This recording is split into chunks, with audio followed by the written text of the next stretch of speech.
should be 27 students.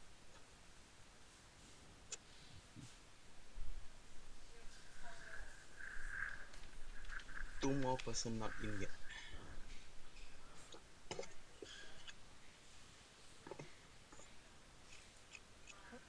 Micah, your camera blocked already. Yeah, that one I know because I'm on Discord.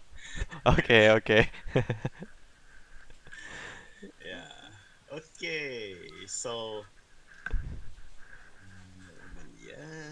Let me get on Discord in my main screen first. Okay.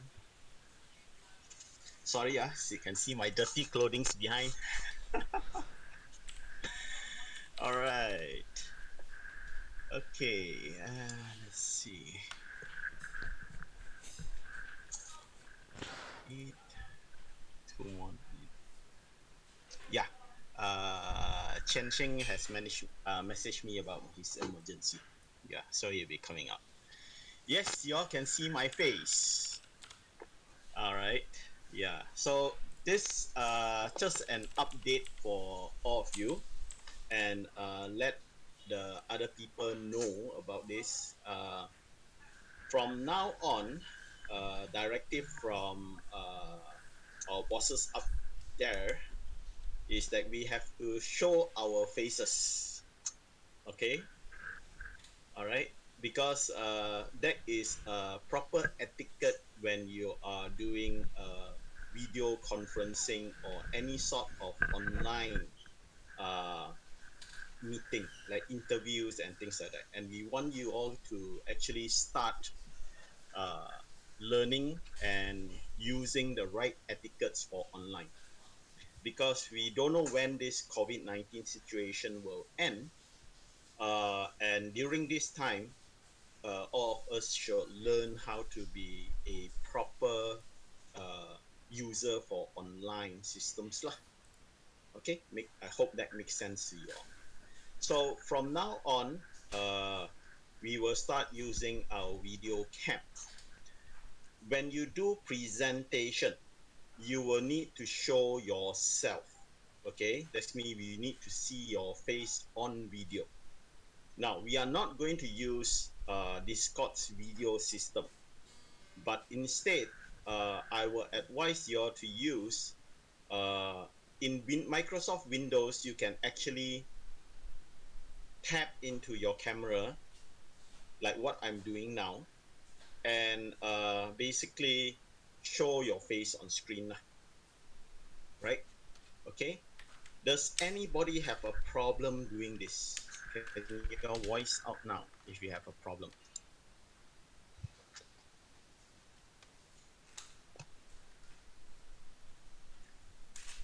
Anybody has any problems with showing your face when you're doing your presentations?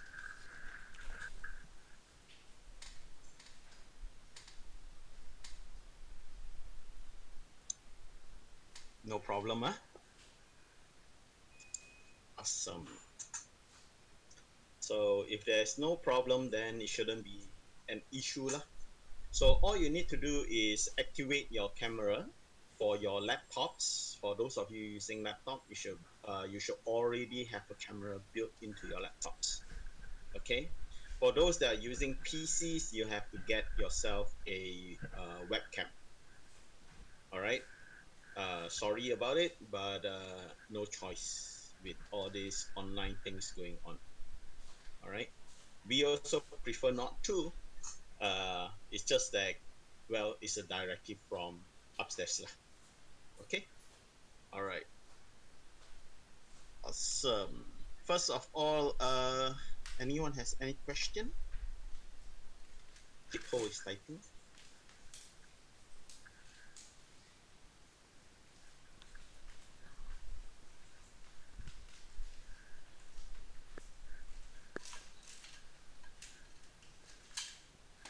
You don't have to wear formal, but wear something presentable. Okay, at least a t-shirt or something. Don't go, butt naked or something like that. You don't want to see that. One member from your group is missing. What do you mean by missing? Is he not here on the class?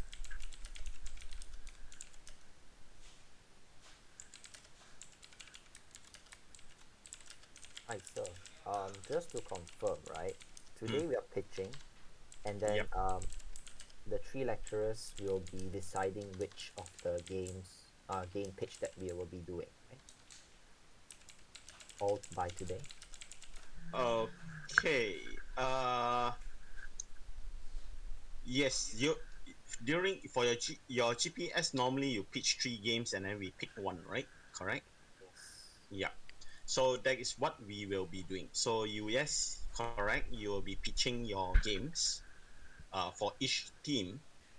All right. And we will pick one of the games for you all to focus on for your GPS2 class. And Okay. all that will be done today. Yes, all All that right. will be done today. Okay. Okay. Thank you. All right. So during your pitch presentation, you will have to show yourself on camera. Okay. Yep. Yep. So I hope you guys are ready. Yeah. Awesome. Now, if Megan is not around, uh, can the group continue your pitch without him? All right. So you pitch without him first lah, for now. All right. We'll mark him as not present. Okay. Now, keep in mind that a lot of your work and a lot of your marks will be marked based on what you presented, individual work presented on a week to week basis. So, if any of you is hoping to just sit there and get marks from your teammates, you will be affected. Attendance for the day will be closed. Actually, I normally close it at the end of the day because sometimes people will have difficulties coming in. But I will note when you put in your attendance because the timestamp is always there. All right, there's a timestamp for your attendance. So please make sure that you key in your attendance early, preferably at the start of the class. Remember, you need to do two times for your attendance. One in the sign in channel on Discord, one time, and then another time to do your official attendance in the Google form. Okay? All right. We will close the attendance at the end of the day. All right. Right. So you must do both attendance. Yeah.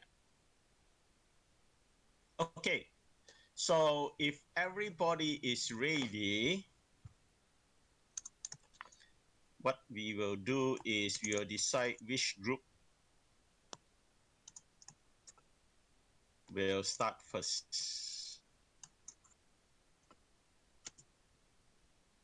How many groups are there? Three. Three groups. Awesome. Okay, can y'all note down which group is going first, second, and third inside the main channel?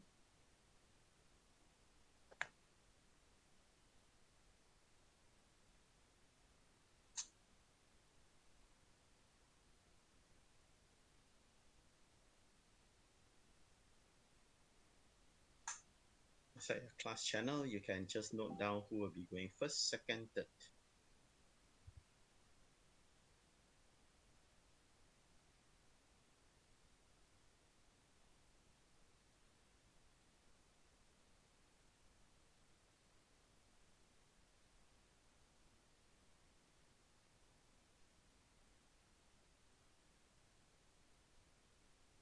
All right.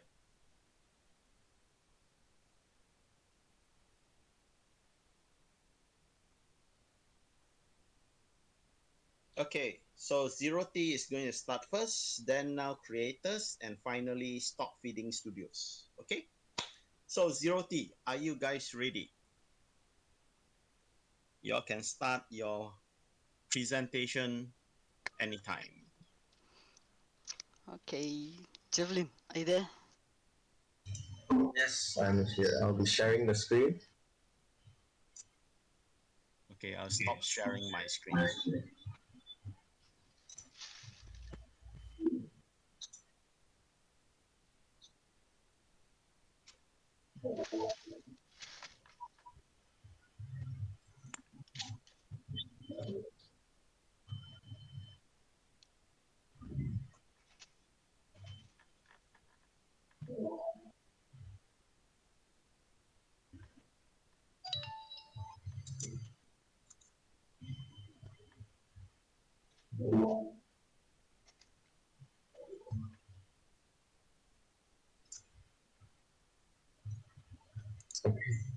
All right, All is right.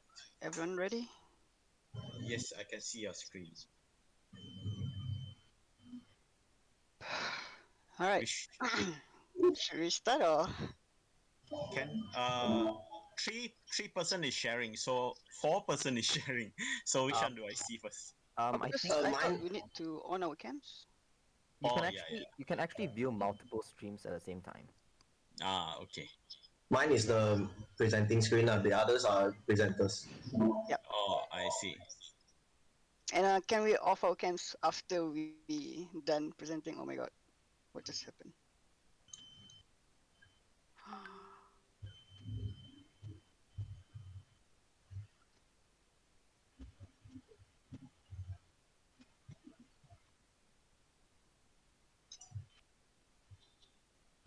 So, sir, are you there? Yep. Yeah, Yes. I was asking, can we off our cams after like we done presenting? Yes. Yes, you can. Okay, You cool. only just need to show it while presenting. All right, cool. All right, so let's start then. All right, so good afternoon to all lecturers and to all my friends. All right, so we are from team ID10T, and our tagline is "Say no to coffee and yes to tea." All right, so here you can see our team members. We have artists Vincent, Origin, and Eugene Lin. Our designers Magat, Jude, and Fidaus. Our technicians we have Amsha, Brian, Gochen E, and myself Jeffrey. And I'll be passing the next slide to Javelin. Okay, hello, my name is Javelin. I'll be presenting for the first proposal, which is Poltergeist. So this game will be based off the first theme, which is safety first. What is Poltergeist? Poltergeist is basically you are a friendly ghost or poltergeist, which does the name Poltergeist. So you will be manipulating objects in the environment to protect a sleepwalker. So the sleepwalker will go from a specific path from point A to point B. So on his path, there will be like hazards or dangerous stuff that you must protect him. So you can manipulate objects to help the sleepwalker reach his destination safely. Yeah. So our genre for this game will be puzzle. The control since will be manipulating objects in the environment. We'll be using touchscreen most of the time. So for our art style, we'll be using low poly 3D. So on the left, from the top, the left will be our references. So from the first one on the top, which is Goodnight, Mr. Snoozebug, will be referencing the main gameplay from that game. Uh, it will be mostly about the sleepwalker going from point A and all the way to point B. So for the puzzle portion of our game, will be referencing Lara Croft Go, which is the second one on the middle, and the view lah, as well as the view we will be also referencing from Lara Croft Go, the puzzle portion of the game. So for the art style reference, we'll be going with simple low poly 3D, which is from our third reference, Crossy Roads, which is on the bottom third reference. And that is all for my part of the first proposal. I will be passing on to Kat for the second proposal.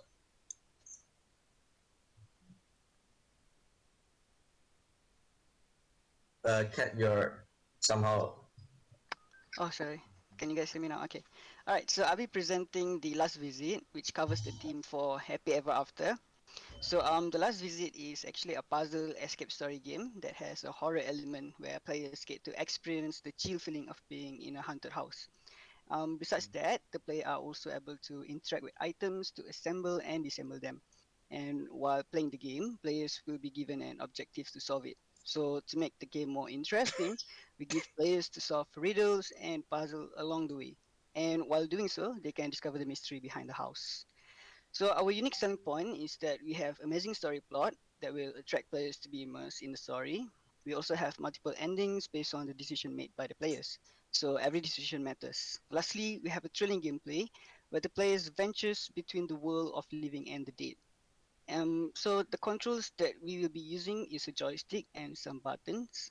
The objective is that the player needs to find a way to escape from the house.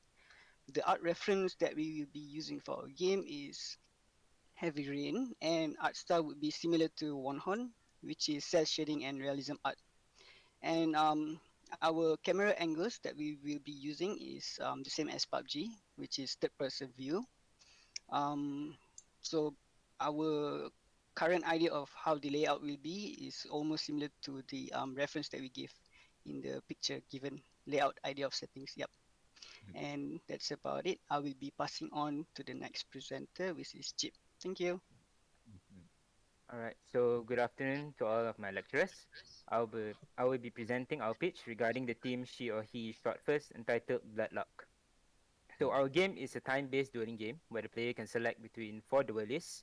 The number is subject to change with different abilities and duel within a certain time limit in a randomly selected arena.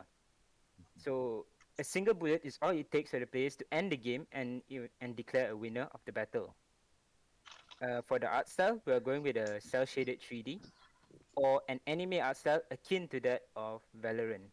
So that's all from me and Firdaus, my group mate, and I will pass it on to the next presenter, Brian. Hi, I'm Brian.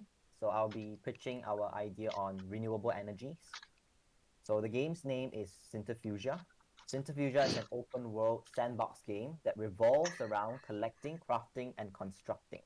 So the world has an abundance of resources where players can explore and look for said resources in order to craft them into more useful items. Some of the resources are rarer than others and are harder to find. Most of them are randomly found at certain areas, and some are even obtained as rewards for helping out NPCs. Our unique selling point is the methods of crafting items, which are reliant on the renewable energies that the world provides, such are solar, wind, water, biomass, and geothermal. Crafting items will be different with different methods of renewable energy will result in different items. For example, crafting two beef chunks with either solar energy or wind energy will produce beef jerky, while crafting two beef chunks with water energy will result in beef stew instead. Another unique selling point of the game is the deconstruct function, where items can be deconstructed back into its original elements. There are many goals that the players can achieve from the game. They can either craft all recipes, earn popularity among the NPCs, discover all the renewable energy sources, and even build their community. The controls used in the game will be a joystick for movement, buttons for interaction, and the art style that we plan to use is a westernized chibi style, like Harvest Moon. Other game references that we plan to use are Stardew Valley and Atelier. Now I'll pass on the next to Jude. Okay. Julin, I mean Julin, Javelin, your stream ended. Javelin. Sorry, I DC. Oh, So okay.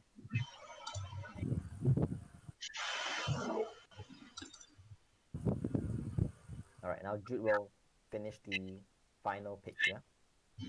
Okay. So, hello, my name is Ju. So for my team is Lice, and the game will call Black Case. So in this game, the player will play as a rookie detective that just start out and went to solve cases from stolen item to murder. We already prepared three cases. with the plot and all. So in this game, we have the investigating and interrogation system. We also have some puzzle solving to find and acquire evidence. This game genre mostly puzzle and mystery narrative.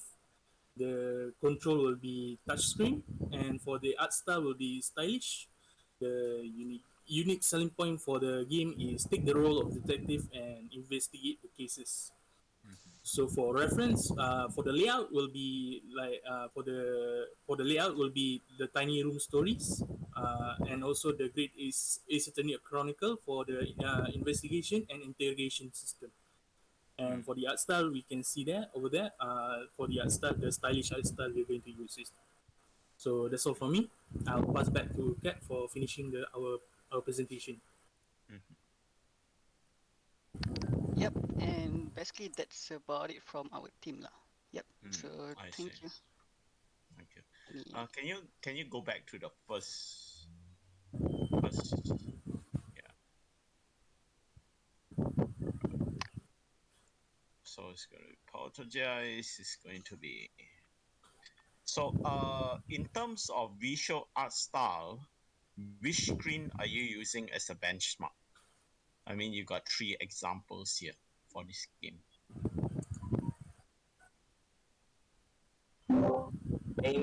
The main art style, right, Yes, would be Crossy Roads.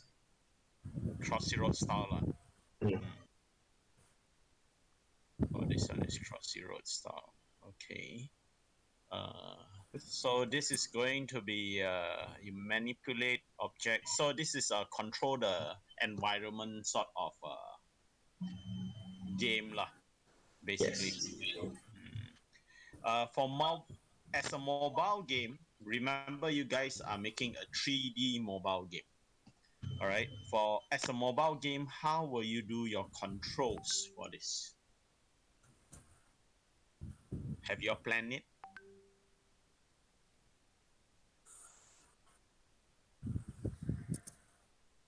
Do you mean the first The pitch con- or the rest? for the first speech. Yeah, Okay. we are talking about the first speech first.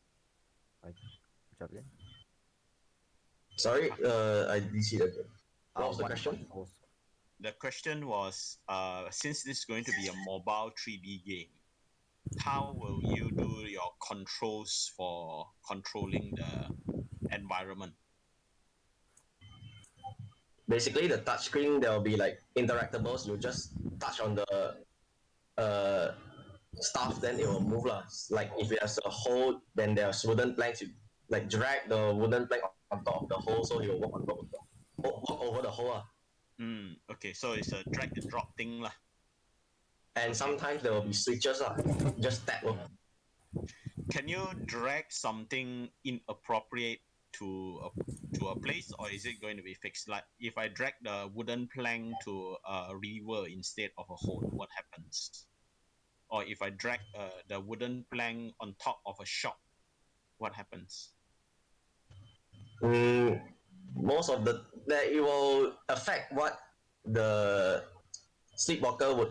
Yeah, if sorry, the if the wooden plank normally there will be like there is a something will be a map, and Yeah. then there will be obstacles in front. Yes. Then the solution may not be like on the directly near lah. It will be some. It will be like within the what, bounds within the boundaries. Within the boundaries lah. Okay. All Mm. right. So can the objects you drag, can it work with other things, or is there going to be a fixed solution for each puzzle? That's actually what I'm asking. There will be different kinds of objects to like substitute lah. So if sometimes if the player just wants to like mess around, they can drag a blanket over the hole, then the sleepwalker just fall through the hole. Okay, I see. So you can choose different things to put on the whole, for example. Mm. Yeah. All right, cool. Can go to the second game. Okay, happy ever after. Okay, assemble and disassemble. All right. In what way will you be? This is basically an escape room game, right? Yes, correct. Okay, so how will you assemble and disassemble items actually? All right. So basically, as it says, the objective is for you to escape from the house. So you Hmm. basically need to find help. So there's like no signals over there, and we will like create some items for you to create like a satellite or a way for you to connect your mobile to the places that you wanted to call out, like the police station and stuff, because you need help. Ah, Yeah. I see. I see. So yeah, the puzzle is basically finding a way to get a message out of the house lah. Is it? Um. Yeah. Yeah. Basically, Yeah. that. It's because of the story lah. So yeah. Mm-hmm. He's actually in Okay. danger if you stay in the house, so he gotta escape. Yep. I see. Okay. Is it going to be you escape by trying to escape physically from the house itself yourself, or do you have to escape by calling for help? That's very two very different things, you know. Um.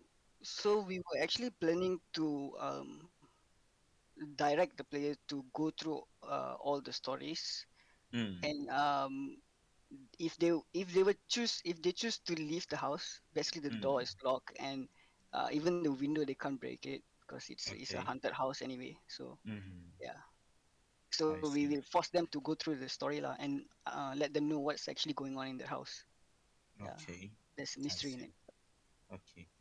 So when you okay, so assembling items and disassembling them, how will that work actually, roughly? All right. So Is it? basically, um, let's say the simple stuff is our mobile phone, right? So Mm, we can assemble our mobile phone and we can like disassemble them. So basically, like maybe you need the battery in the phone, right? So you mm. can like use that battery. You can disassemble them again Oh, so for you another can, task. Yeah. so you have an item, let's say like for example, a phone. At start is a phone is assembled. You can disassemble it and use the battery for something else, is it?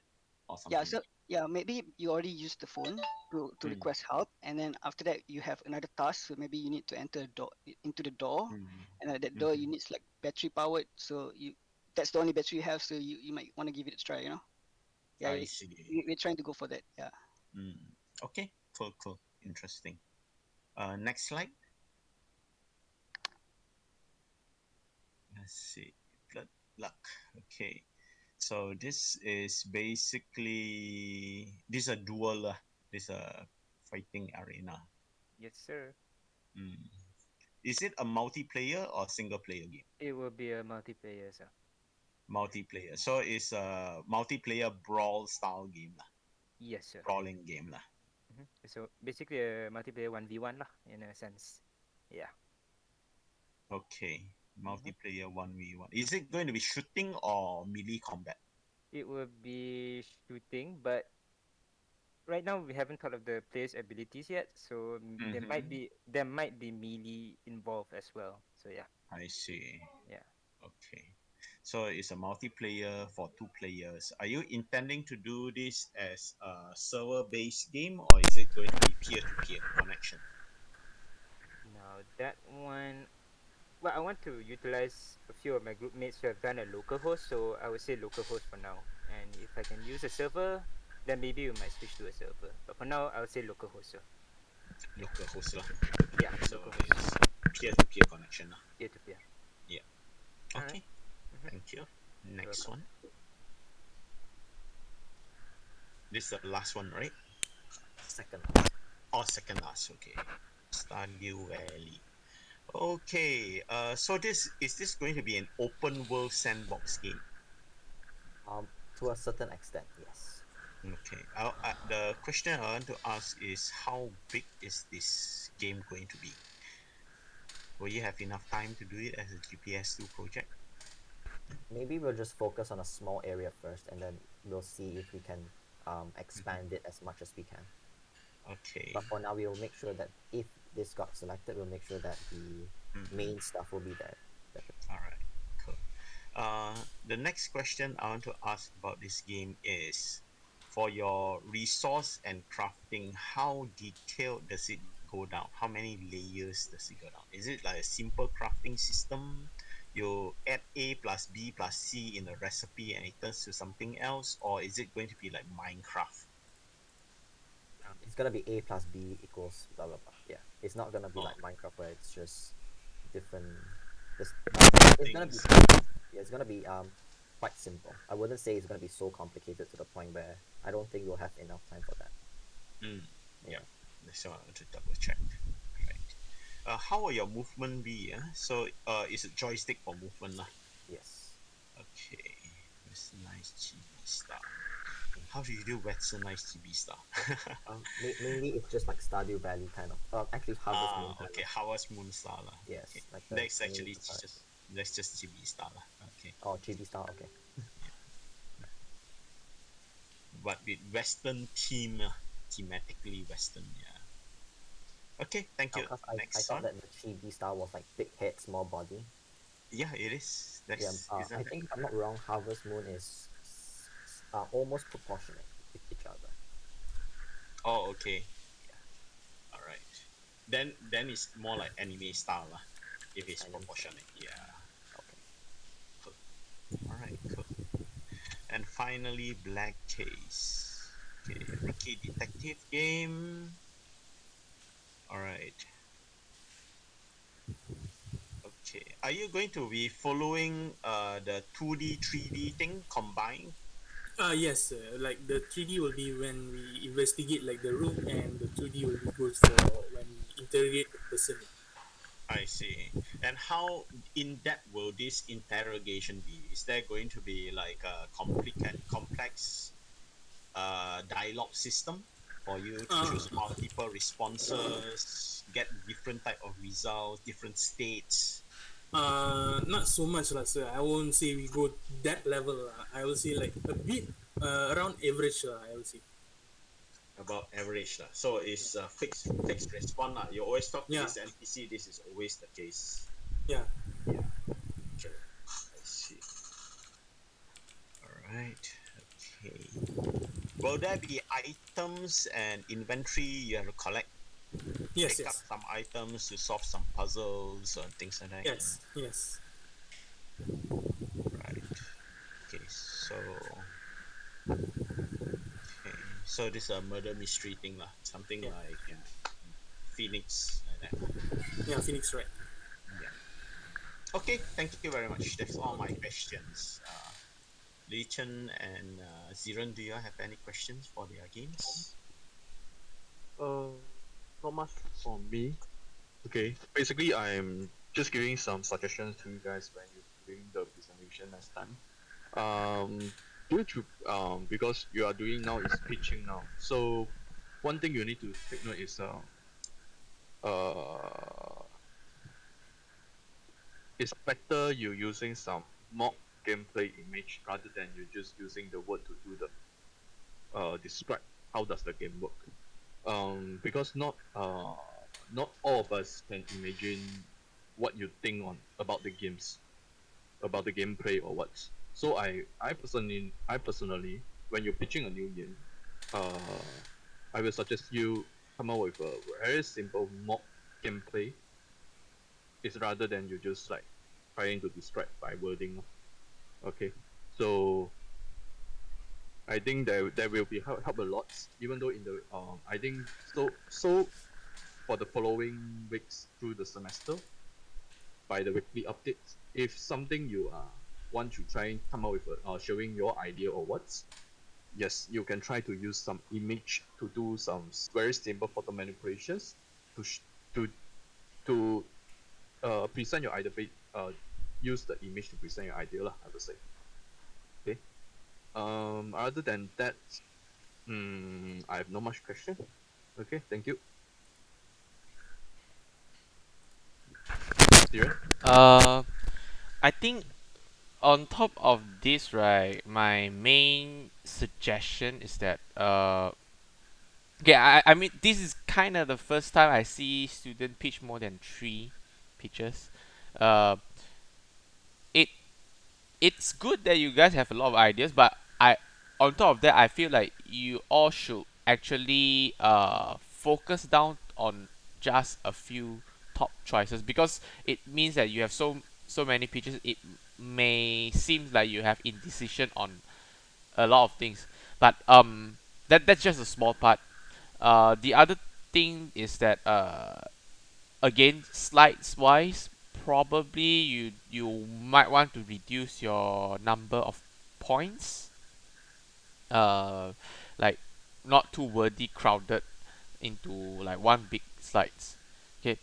And finally is that the pictures sounds a bit. Most of them sounds a little bit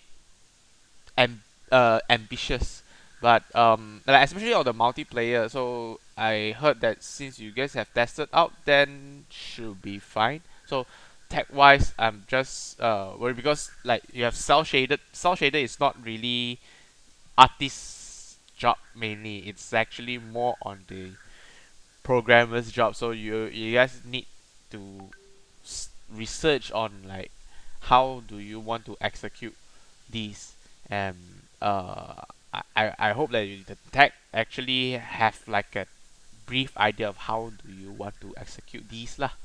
So that's my feedback. When you want to pitch, are you sure you are able to pull this off in 3 months time? Because most of them have like one or two very ambitious elements inside. So that's why I want to like remind you, oh, this is a 3 months project. So are you sure? Are you capable to be ready to put in these elements in? Um, yeah. So that's all my feedback for the pitches.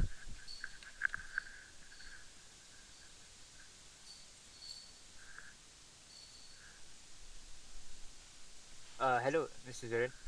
Yeah.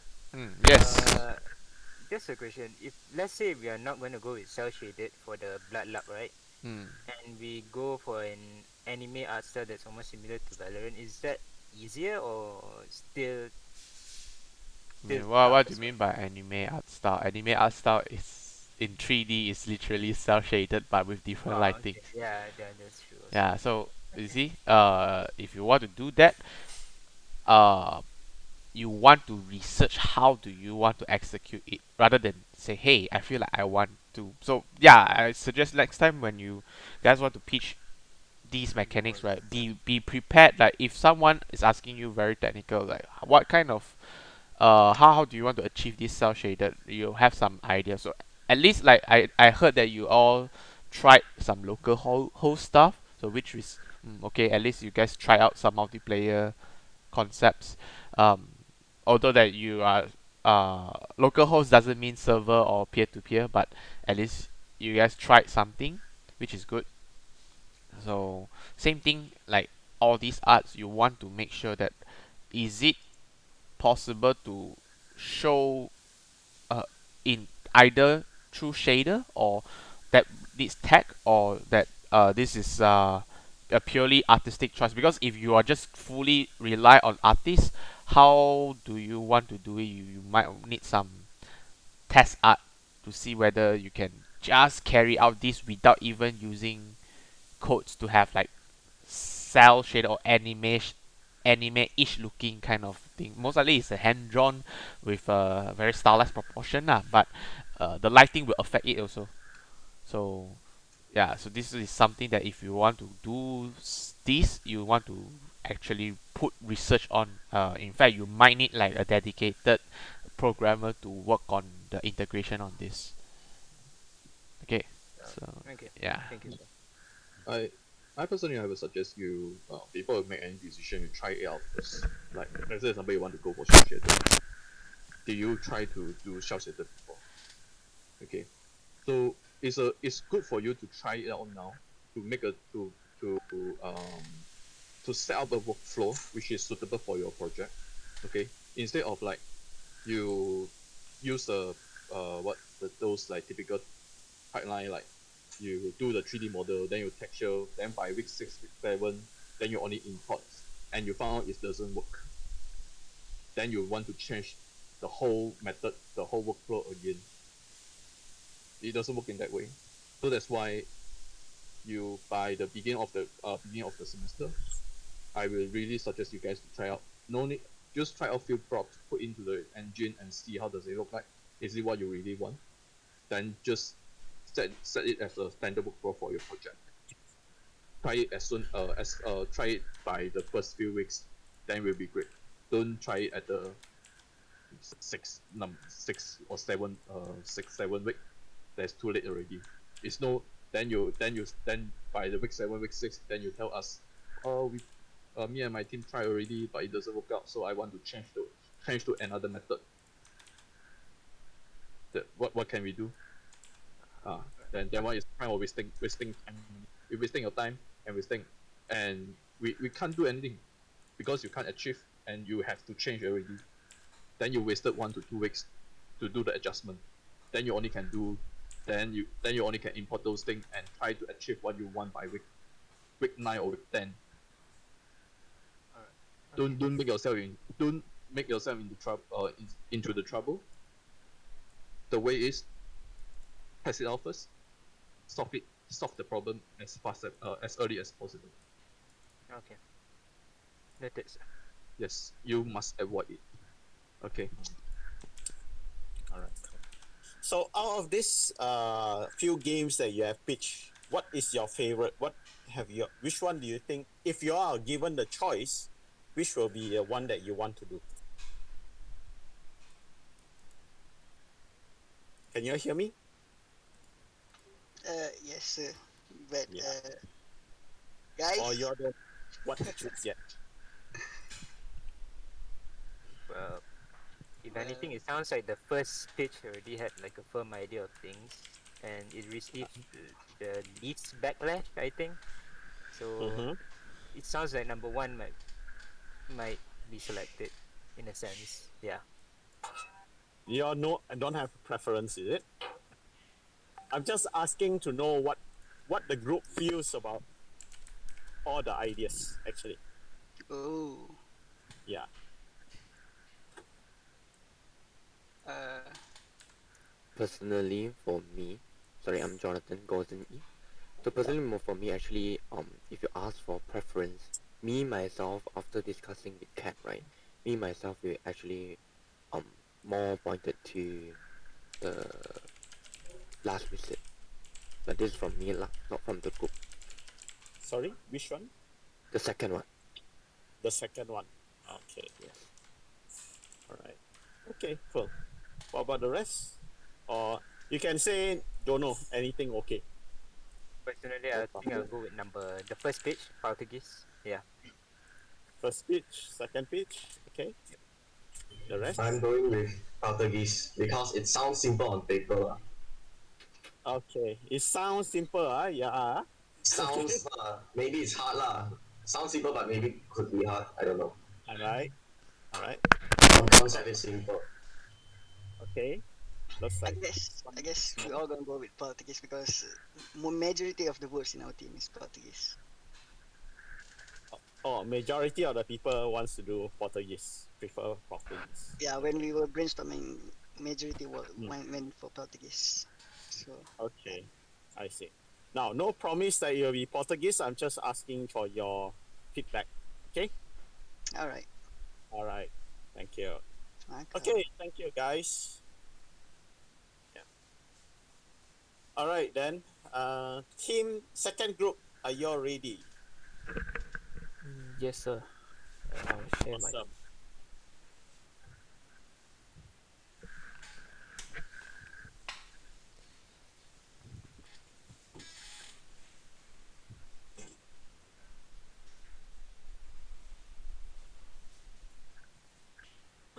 Mm, I think it's best if you guys watch Yong's stream. Okay. Uh, does it show both of our faces? Yes. Okay, then yeah. Hang on.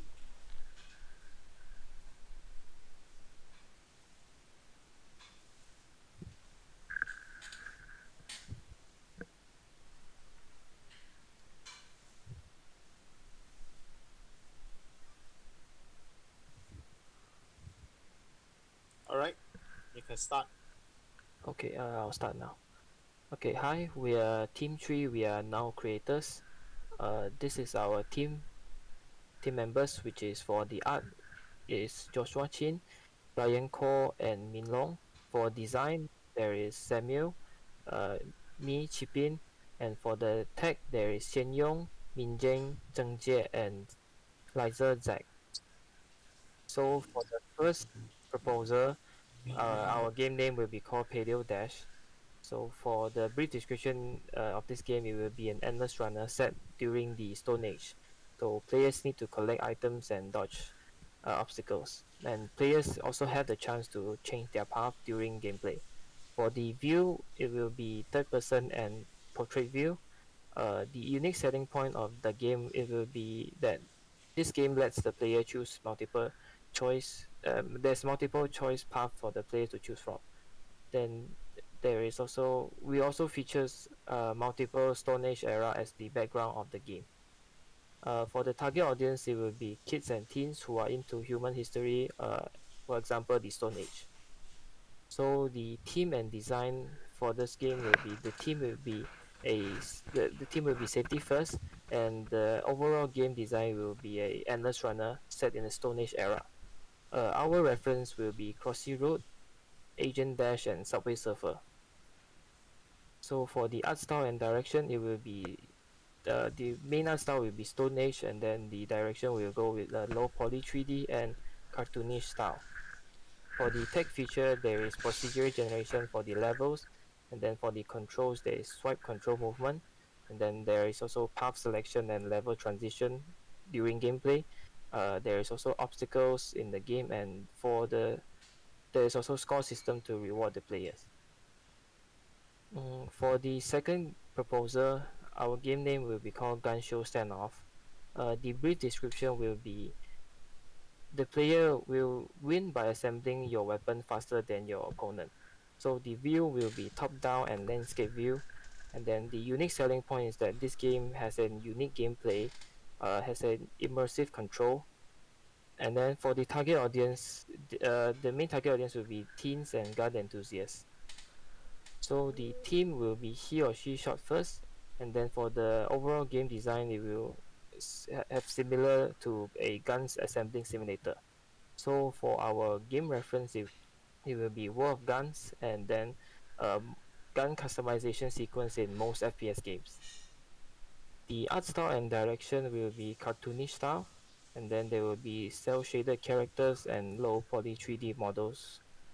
For the tech feature, there will be the drag and drop gun component for the main gameplay, and then there will be time-based score system, and then there is cutscene system, and then gallery system to view the guns, and then there will be quick time events during gameplay.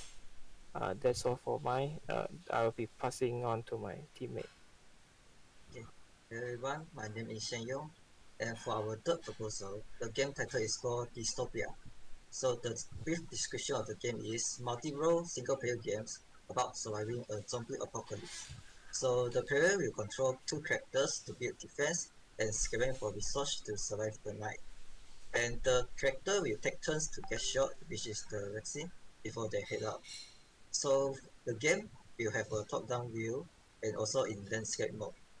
The unique selling point of our game is the player will be able to control multiple characters, and our target audience is teens and survival game enthusiasts. So the theme and design for our game is safety first. So the player will build defense and keep the character safe, and it is also a survival game. The reference we use are Overcooked and Project Zomboid. So the art style and direction of our game is low poly character and it is in cartoonist art style. As for our tech feature, we are using four-way movement, which is a grid system. We have button interaction, day-night cycle, which when during the day, the player will have to build defense and scavenge for materials, and at the night, the player will have to fence off zombies. And the game will also have a camera switching system where you can switch between two characters. It will have AI pathfinding for the zombies to get to the player, and it will also have a very spawner for the zombies. And that's all for our proposal. Thank you for listening. Okay, thank Okay, can you go to your first game? Period. So this is an endless runner, right? Basically, Yes. it's an endless runner with multiple parts, lah. Yes. What sort of control are you going to use for the multiple parts? The multiple paths, they will be based on the time for now. Like the background that will change after a certain amount of time. I see. So the background will keep moving. It will keep moving forward, and then if you choose to go left, then you can choose to. Then you can Yeah, go left it at that will time. change the background depending on the path they choose. Hmm. Okay. All right. Next. Next proposal. Okay. Okay. How detailed are you going to break down the guns into? Because this is Uh, a game for gun enthusiasts, right? yes, depend. Yeah. For the guns component, we decided to do it like depending on how hard it will be. Like because we have a easy, normal, hard for each gun. So depending Mm-hmm. on how hard the difficulty, then we'll like how disassemble the gun will be. Mm-hmm. So is it going to be a clip-on thing? So it's basically how fast you can drag and drop it on the right spot, is it? Yes, there will be a timer because to make it look like there's an AI competing with you. I see. So it's actually a single player lah. Yes. Okay, cool. How many guns are you going to be making? For now we are not sure on that part. Hmm. Okay, so it's basically assembling a gun by drag and drop, and Drag you and drop click the gun. into Yes. place lah. Hmm. Yes. Okay. Third proposal, dystopia. Okay, it's a single player zombie apocalypse. So this is a survival game, is it? Yeah. Yes. Hmm. Top down. Let's get real. Okay. All right. So, how much item crafting is there going to be for this game, Dystopia? There will be crafting for traps and defenses. Mm-hmm. Uh, I think it's not much, just a simple something like overcook. A few Oh, crafting I system. see. I see. I see. So basically, is 3D game that is similar to Overcooked, except that you instead of crafting a dish, you are crafting items lah. Yeah, How big is the world going to be? it shouldn't be too big. Like average size. A few houses and uh the landscape where you can collect woods and resources. Mm-hmm. Okay. So it's basically collecting resources, building up. What's the end game going to be like? The player will have to survive like maybe three days before the rescue team will come to save them. I see. Okay. Okay. Thanks. That's all my questions for now lah. Sir, I have a question for our proposal too, right? For Mm. the guns, is there like because we are using real life guns, will there be like copyright issues or? Mm. Because this is a student project, you shouldn't have any problems with copyright issues. But if it's a full commercial project, you will have copyright issues. Okay. Yeah. All right. As a student project, is fine. So, which is for your group? Which is your favorite? Which do you hope to make? My personal preference will be proposal two. Your personal preference proposal too lah. Okay. Cool. What about the rest of the team? Same thing. Yeah, I prefer two also. Okay. Same. All right. Okay. That's all from me. Does Legion and Ziran has anything for us? Mm, nothing much from me lah. Looks okay. Click on this. I think Okay, go to the first. This this one, right? Your first page, yeah. Yeah, this one. Same, yeah. I think same comment with the just now. I will suggest you, if no matter which game we choose, after we choose the game for you, so, from next week you come out with the mock game up, which is the mock gameplay. At least to let us think, at least we can know how does it look like, what kind of direction are you, what kind of camera view are you going to use, and what kind of style are you going to try to use it. If can, Okay. if you having some very specific style, like just now I mentioned the shell shaded things, maybe you can try on it first. Is it achievable? Okay, so the so after you try, at least you know, are you is it easy to achieve? If no, then you can think on another way to try. So this I think this will be more efficient. Okay. Okay. Other than that, I think I'm I have no factors. Which game are you more preferable? Uh, for me, it's the number two, the gun game. I think most of us prefer game 2. Most of you guys prefer game two. Okay. Better after we discuss we let you know. Yeah. Okay, that's all from me. Uh, Sir, I have one thing. One of our art is missing for now. Like we can't contact him or anything. With who is it? Joshua Chin. Joshua Chin, and you have problem contacting him, is it? Yeah, we've messaged Mr. Johan about it, and yeah, and so there's no response yet from him. I see.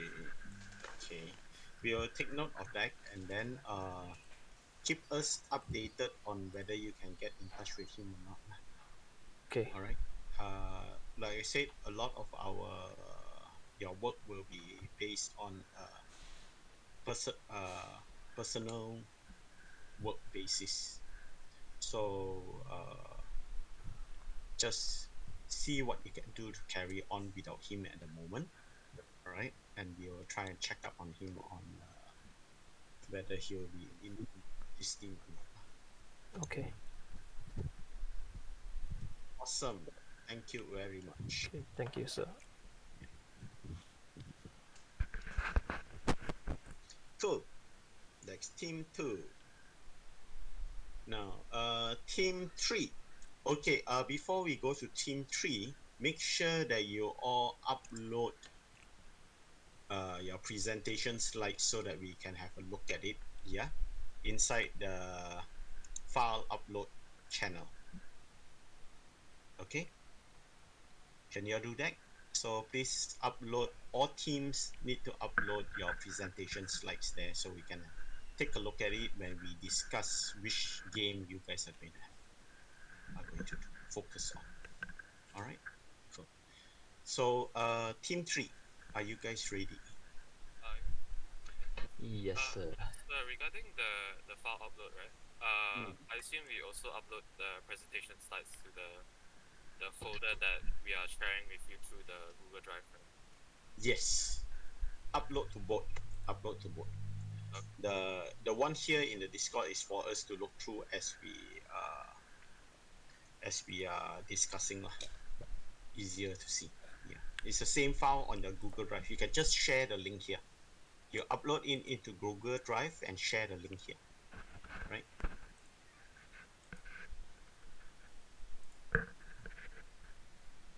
Let me know if you can see my screen and my camera, sir. One moment. Okay. Yes, I can see. Then I'll start it.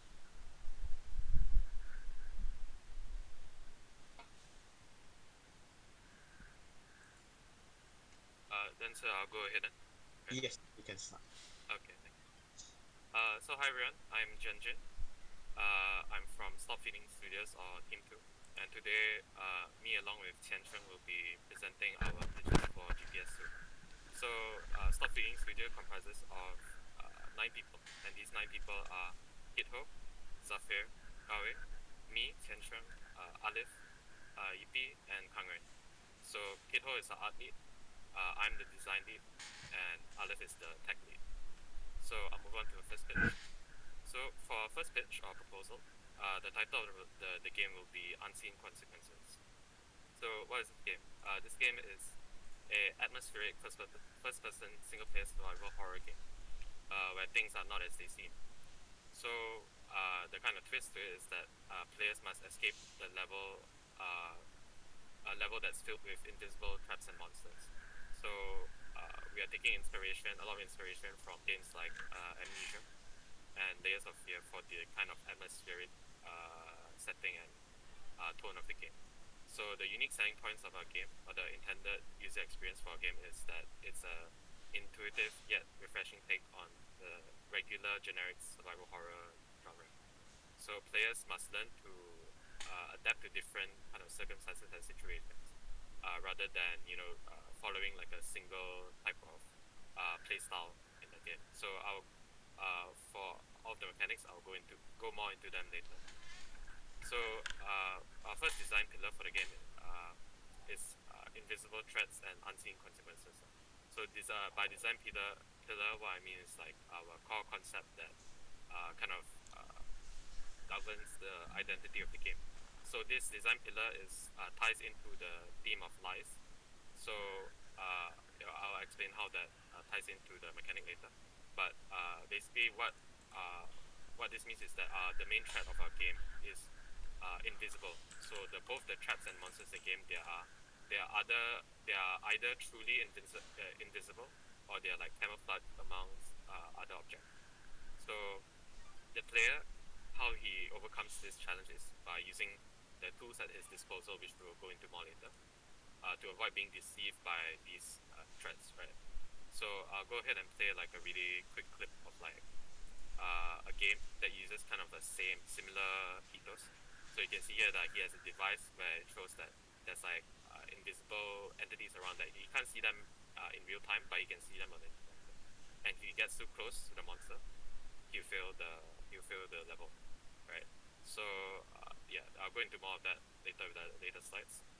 But another thing about our game is that we want to break up the pace of the game by changing between high intensity chases. So when the monster chases you, you obviously be in a very high intensity situation. But once that is over, you've that time has passed and you've overcome that barrier. We'll give you some time to cool down and plan out your next route. So that's like one of the kind of styles of horror game that we're going for. So the reference for this is like Outlast. So like in Outlast, the monsters when they chase you, it's very intense and it's very heart pumping lah. But once it's over, then you have a lot of time to recuperate and recover. So example of implementation of that design pillar is the traps and monsters that we have. So for the traps, as you can see with the visual representation, there are static obstacles that will impede the player's progress, whether it be like spikes or some kind of maybe a slow trap or like a stun trap, that kind of thing. But the twist is that they are invisible, right? They blend into the environment, so the players can't spot them easily. However, the player can use tools like the flashlight to reveal them. So yeah, that's how they counter this threat. So the next major threat we have in the game is the monster. So it's a roaming creature that is actively looking for the player around the map. But it is always invisible. It's persistently invisible. But the twist is that it's scared of light. So if you shine the flashlight at it, it will be scared off and it will fall back for a limited time. It can be tracked using the detector, which is another tool we'll talk about. So speaking of tools, this is another design pillar of our game, of this proposal. So it ties into the theme of renewable energies. The flashlight, which is the first tool, it casts a revealing ray of light. So obviously, like a regular flashlight, it casts light, but this light, what it does is it also reveals the monster, like I said just now. But its main limiting factor detector is that it has limited energy, but it is rechargeable. So that's where the renewable energies theme kind of ties in. So you can use it again and again, but it needs to recharge. It's good for close encounters or observations. So like if you want to see something invisible in your immediate vicinity, right, you can just pull it out and shine at like that invisible object to see if really it's there or not, right? So moving on, the detector is the counterpart to the flashlight. So it's like a radar-like device that shows the approximate location of the threats. So every time it sends a ping out, you get like a beep on the screen that tells you, oh, there's something here around this location. Uh, while it does have unlimited energy, it produces noise. So while using this, the monster can detect you. So therefore, it's better for more like long range detection, right? So that you don't alert the monster if it's next to you, and it's good for planning out your route, right? So if you see the monster is at like another spot, you'll be able to use another route to go around and avoid the monster. So for a third design pillar, it's planning ahead. So the theme that ties into this is safety first. So we want to encourage a very like cautious play style in this game. Because of the invisible nature of the threats, right, the player has to be very careful so that they don't just like run into something dangerous and just fail the level immediately. So preparing a route or plan of action in advance will be super integral to the success of the player. The player also has to utilize the strengths and weaknesses of each of the tools as mentioned earlier. So like the flashlight is better at close range, but the detector is better at long range. So using the balancing out the strengths and weaknesses of that tool set, and along you can plan ahead with your map, right? So there'll be an in-game map where you're able to plan out your route, and using the information you gain from those tools, you'll be better suited to complete the level without failing. Right. As you might have picked up earlier, we didn't mention like a setting yet. It's because we also kind of undecided on what to go for. So we have like two options here that we might pursue if we do choose this proposal. One is which is like a sci-fi orbital station where the flashlight and the detector will make more sense. And then the other one is a medieval dungeon. So if we do choose the medieval dungeon as like the setting, then obviously it will change the flashlight and the detector into like equivalent. So like the flashlight will become like a torch, and then the detector can be some magical device. So this is just two of the potential setting ideas that we've come through. Next up, the art style. We are going for a low poly but realistic style. So as you can see in the screenshots of these indie games, is like while not super high fidelity like most horror games, it still has like that realistic style that makes the mood more creepy and more moody, right? So also we focus on having like a faded or desaturated color scheme, so then it will suit the atmosphere very well. For the control scheme, we will have the usual twin stick analog control scheme. Whether it be both the movement and the strafing handled by analog stick, or we can have one analog stick with your other hand controlling the strafing. It's interchangeable. So focus on minimalist UI. So we don't want to crowd the screen of the player a lot. We want the player to be immersed and absorb all of the detail of the game. Another thing is that vibrations and sounds might be a very good thing that will help the immersion of this game. So we are looking into that potentially. Yeah, and then that's it for proposal 1. I'll hand over proposal 2 to my groupmate Senshi. Alright, thank you. Hi, I'm Chen Sheng and I'll be taking over from here. So our second proposal is Renewable Wars. So Renewable Wars is a 3D top-down tower defense game. So how it works is that you defend yourselves by constructing defensive structures and units to fend off the enemies. So by fending off enemy waves and defeating the enemy units, you get energy and resources, which you can use to further enhance your defenses. So the unique selling points and the intended user experience for this game is that you'll be able to salvage the remains of the fallen enemies, and then you use those remaining parts and salvage to your own advantage. You can repurpose them. So what we want to deliver a satisfying and addictive gameplay while also trying to deliver an environmental message through the entire recycling concept.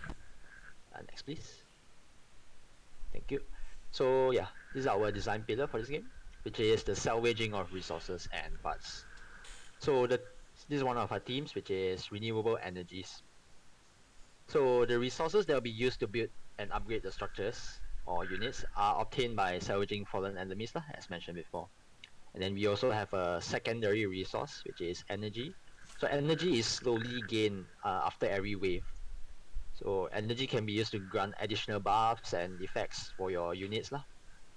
It's not, we don't want it to be too powerful, but it should be able to give the player an advantage also. And if used at the right time, they could possibly turn the tide. Yeah, next please. Right, so here's one of the examples of our implementation.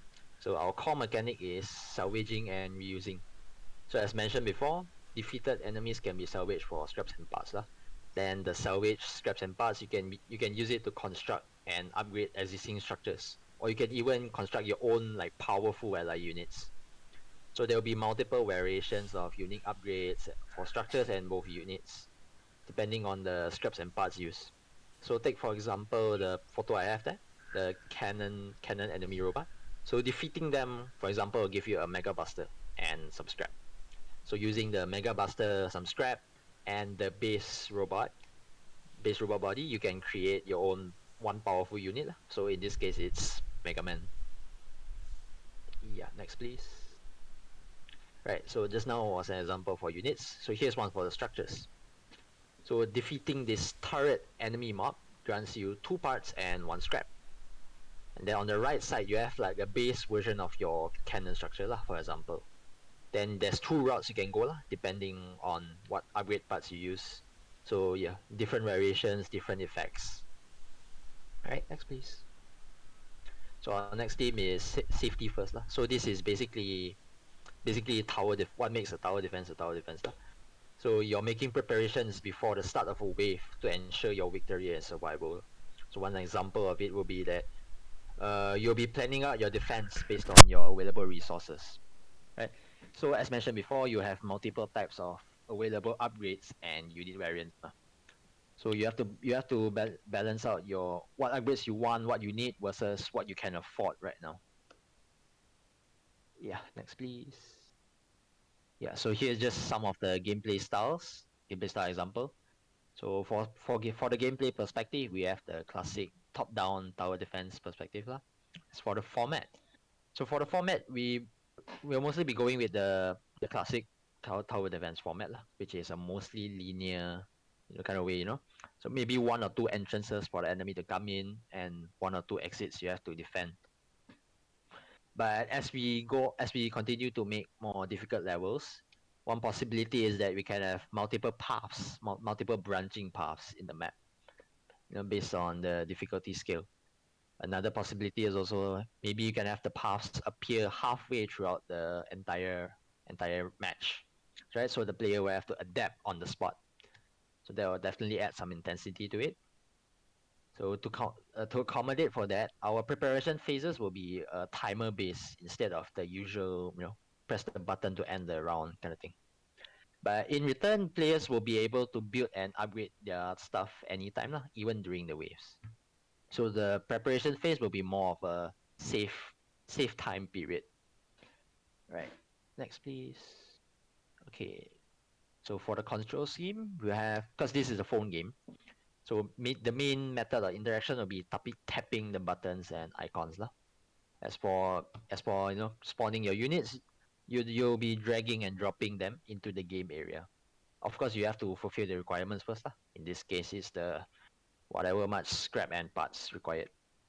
As for upgrading the units, then this one will probably be using something closer to something like Arknights or Clash of Clans, where you tap on the already existing unit, then it will show like what upgrade paths you can go, or what you can do with this. Then from there you can choose it. Right, next please. Okay, for the premise and setting. So for the environment universe, we have 2 options. So option 1 will be a junkyard or wasteland to tie in with the whole scrap and scavenging team. However, it doesn't have to be limited to just wastelands and junkyards. The map could also expand to include cities also. So option 2 will be an alternate universe robot planet. right?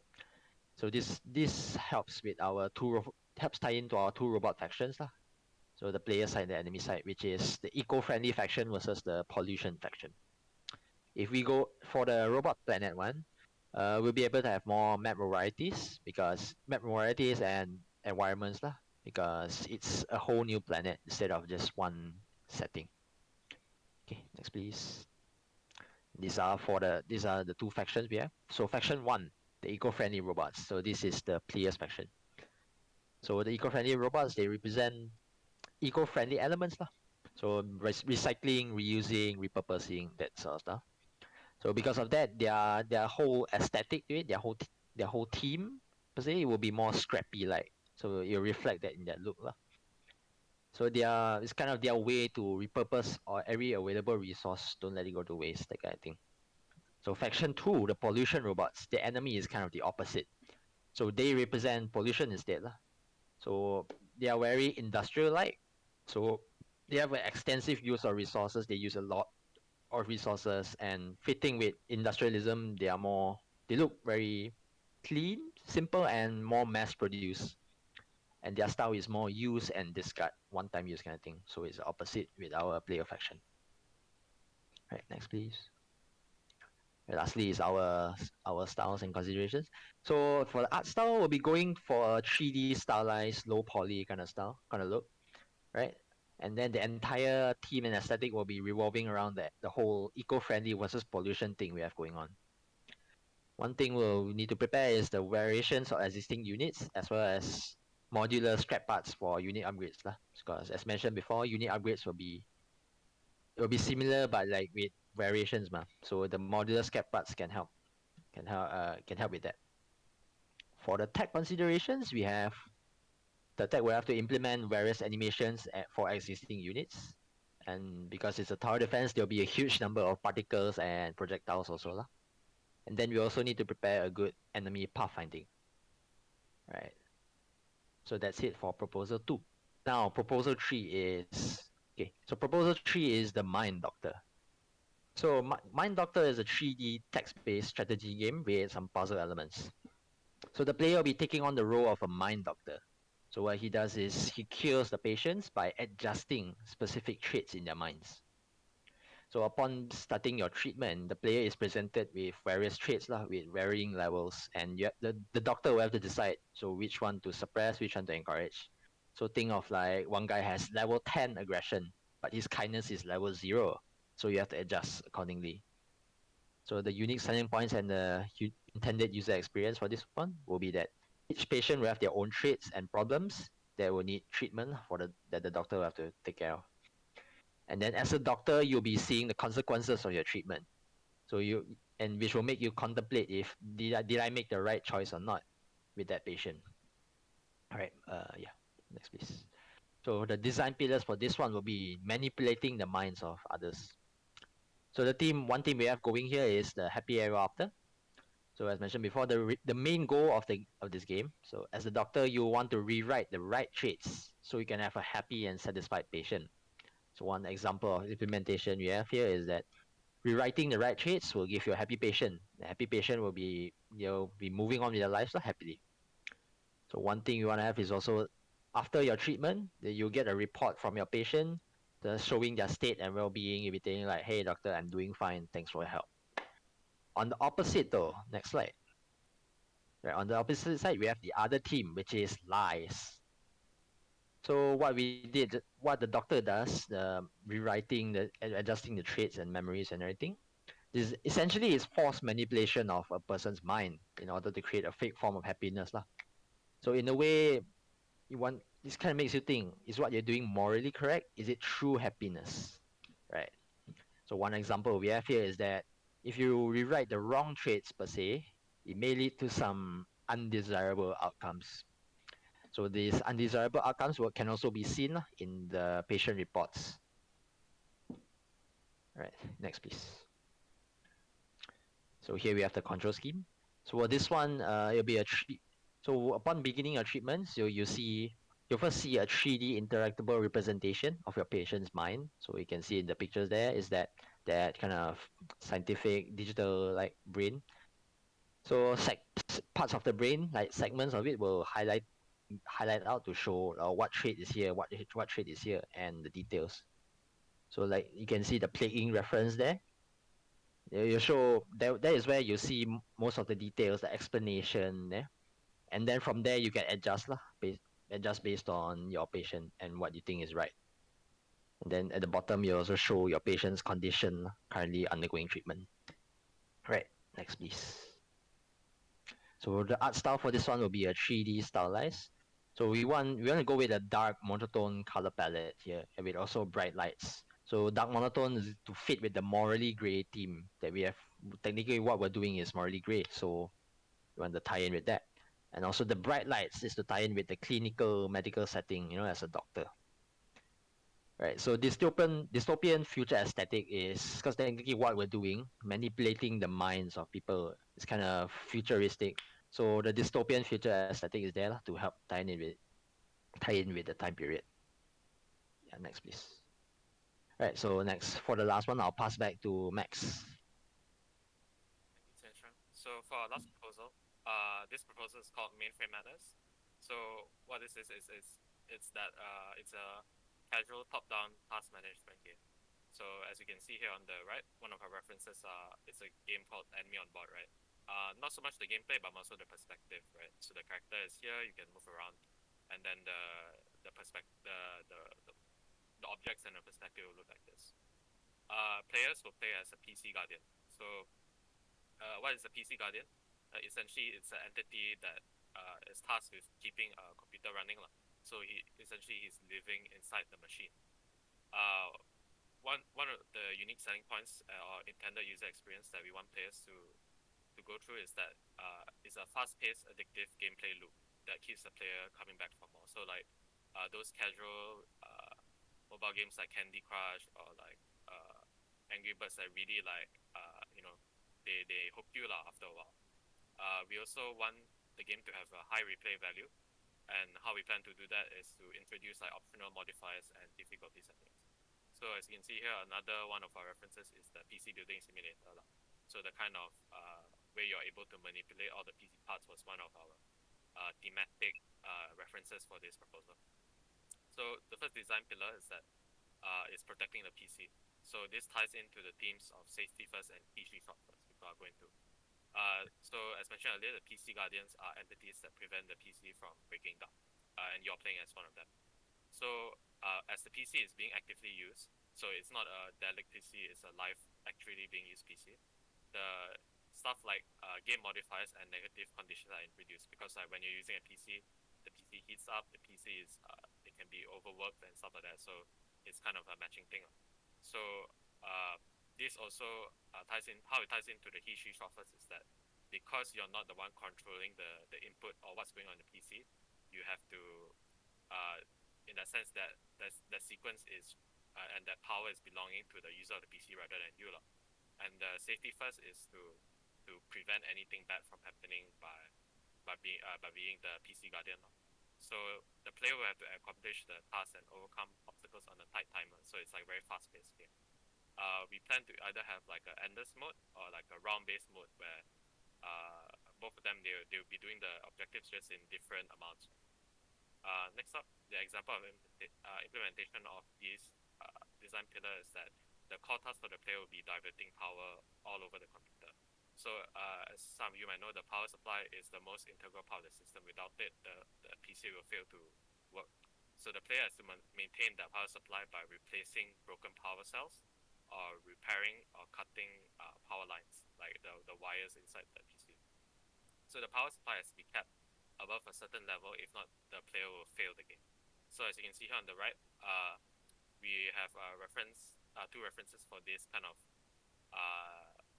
mechanic. Not only in terms of the mechanic, but in terms of the perspective also. You notice how it's like both top down. So this is what we're going for.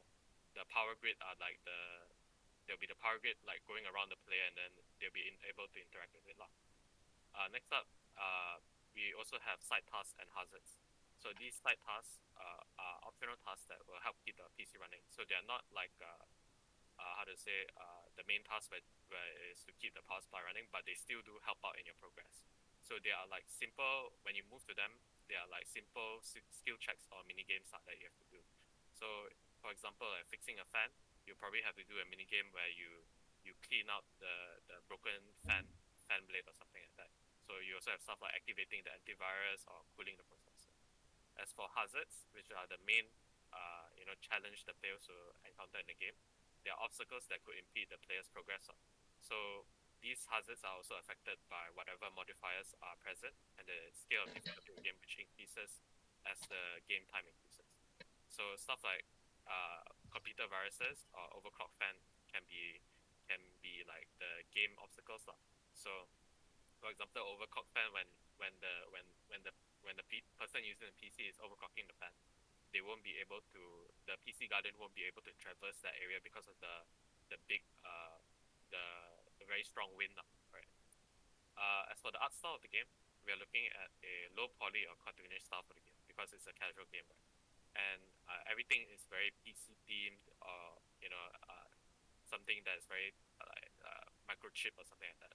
So all this is to invoke like a very casual or laid back feel to the game. As for the control scheme, uh, we are thinking about just using tap as the primary input method. So no analog stick, no buttons, but just mainly tap, right?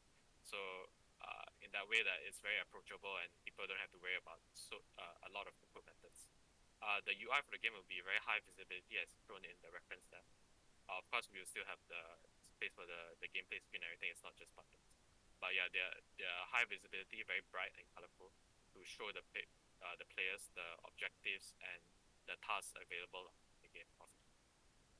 And yeah, that's it for our pitch. Okay, awesome. Let's go to the first proposal.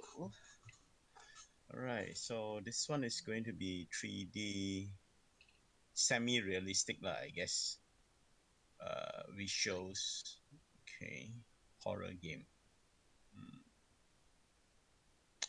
All right, I don't think I have much. Oh yeah, the tools that you have.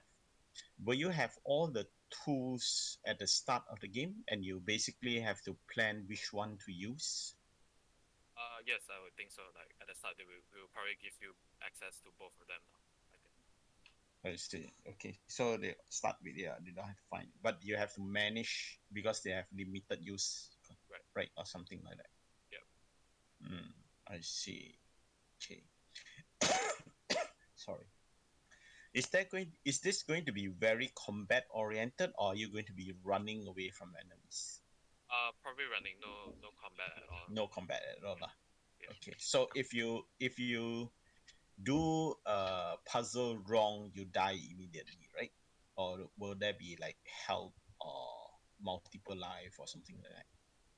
Definitely we're thinking of like having some sort of forgiveness mechanic lah. Like maybe Mm-hmm. let's say the player runs into a monster for the first time, then they will suffer damage, but they won't die.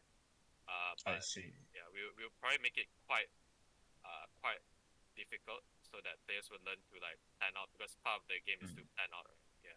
So it's number of times instead of what? You may have a life bar, but it's Yeah. going down by one third, one third, one third. So you only have three, technically three lives, lah, Yeah. right? Or something like that. Yeah. Okay. Cool. Next.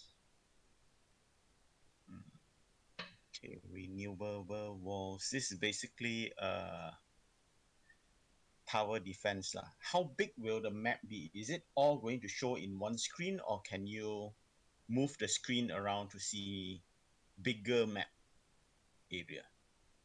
Uh, we to be honest, we haven't really thought about that, but Mm. I assume if the map is big enough, then yes, we would able to scroll around the map and see different parts of the map.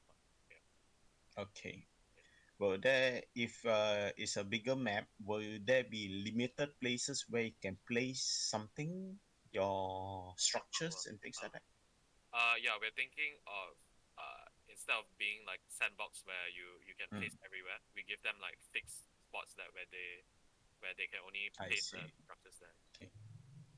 Last question about this: is this going to be like, Clash of Clan? You can place anything anywhere, or it's just specific place like actual traditional? No, basically, is it a partless tower defense where the enemy can go anywhere? No.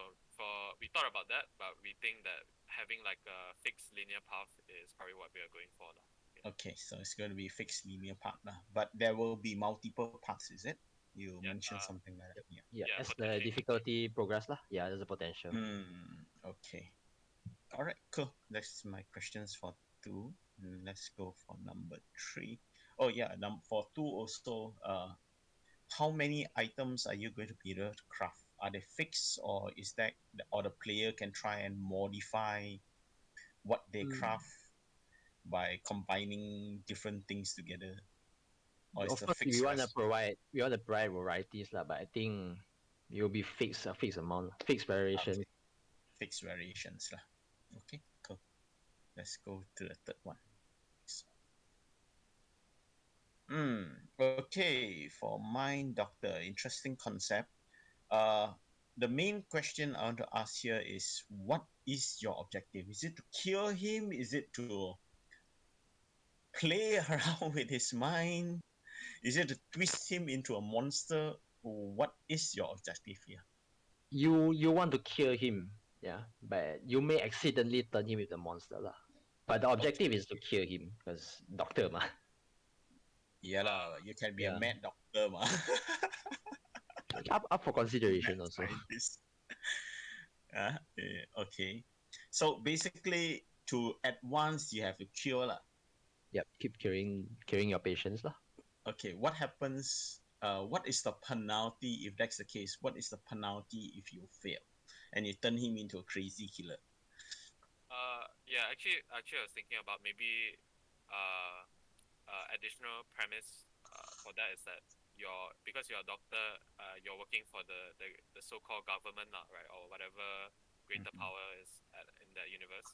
And if you do fail to cure the patient, then you will probably get your paycheck cut or like some sort of if because it's dystopian, maybe if you fail like a select number of times, then you will be executed lah, right, as a Mm, failure for your duty.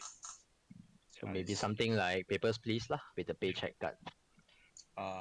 Okay, okay. So it's basically you fail too many times, and then you. Will this affect how the story play out? I mean, the number of failures you have, difficulty, or how the game plays. Possibly because we haven't really fleshed it out that much yet lah. I see. Okay, cool, cool, interesting. Okay, next. Okay. Oh, mainframe madness. This sounds like more like an arcade type game, right? So you have challenges that is being swarming you, and you try to blast them or fix things with multiple things going on that you have to try and figure out and fix at the same time. Is that how your gameplay is like? Yeah, yeah, something like that. Like a arcade mobile game now. Okay, I see. All right. So your visuals is going to be what was your visuals again? So Mm, low poly cartoonish lah, something I like the see. reference. Okay. For games like this, is going to have need a lot of VFX, colorful, good VFXs going on to make the screen busy or seem busy, lah. Right? Right, right. Yeah. So you guys can do that, right? Yeah, presumably if you do go this year, then should be lah. Hmm. Okay. So you're going to use a purely tapping method of control. Yes, for this. Mm. So you tap at a place or tap on an object and you move there and activate it, or will it be automatic? You have to tap to go to that area. Yeah, always You tap. have to Yeah. tap to go to the area, then tap on the item, or will you auto navigate there when you tap on the item? I would think the first one. So like you have to do two taps, right? So one to move the area and one more to start the interaction. I think. I see. Okay. All right. One thing I'm going to ask about this, because you're using the tap mechanism, how big will your map actually be? Is it going to fit on one screen, or is it multiple screens? Your Uh, map size.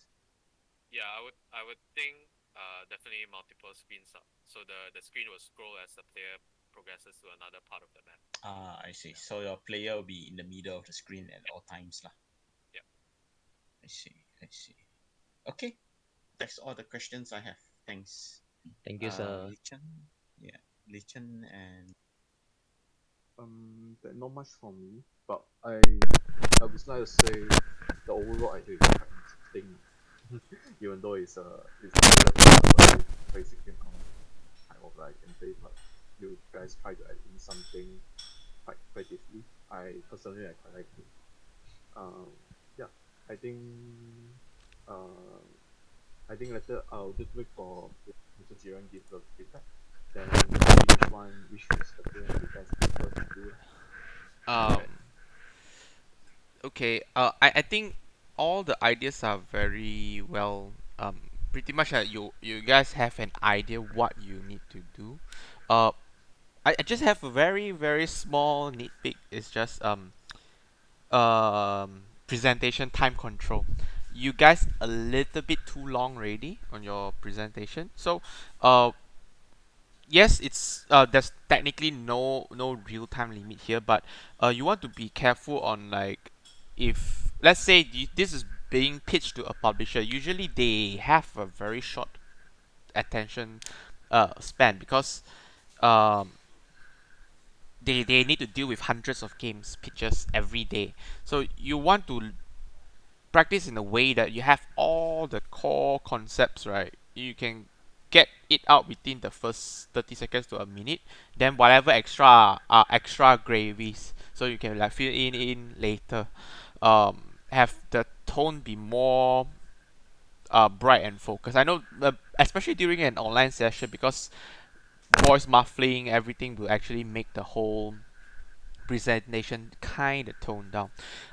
This is especially true if you actually went for like a business matchmaking session. You only have a max of 5 to 10 minutes per matchmaking. So you you want to impress that publisher during that time. Like maybe the first 3 minutes to seal the deal. If not, they pretty much will just hang out with you, make friends, and then call it a day. And then you probably will waste your opportunity or your precious time for maybe selling it. So you want to be more concise on like the points lah. Like what are you trying to give to? Of course, if in the future if you got the chance for experiencing this that will be great opportunity to polish this, but of course right now you want to learn how to string down your content to have it more like you want targeted strikes. So what do you think which are the most important elements that imagine you are a customer that wants to buy it, you want to have these out first. Then examples usually you might want to be the last to explain because generally buyers, oh let's not talk about publishers but just buyers, they don't really care about how detailed the mechanic is. They they want like the overall theme. Oh, RPG. It's action, arcadey. It has like fancy bullets. There's bullet hell. There's crafting. So they just want the keywords instead of like the fine grain of the examples. So you can always have that moving on later stage lah. So that would be nice to have when you do the presentations. Yeah. Thank you, sir. All All right, right. thanks, sir. yeah. So it's like speed dating. Yeah, you all gone on speed dates before? Yeah. No. Right. You Yeah, got yeah, five yeah. minutes to impress your person so that he'll pick you as You the guys girl for should try it if you don't have a girlfriend lah. Go try for speed dating. yeah, yeah. All right. So yeah. Okay. Cool. Which is your preferred game to make? As a team, yeah, I think as a team we all want to go for the tower defense one. Yeah, The tower defense one lah. Yep. Proposal two lah. Yes. Okay. Cool. definitely as well. All right. Okay, thank you very much. All right, thank you, Any sir. questions? No questions, huh? Uh, No. yeah. Awesome. Cool. So give us a couple of minutes. The lecturers will all go into another group, maybe group one's chat, and then we will discuss which game each group shall follow. Yeah. All right. Okay. So lecturers, let's go to group one lah, chat. Oop. Okay. Oh, welcome Let's back, see. Steve.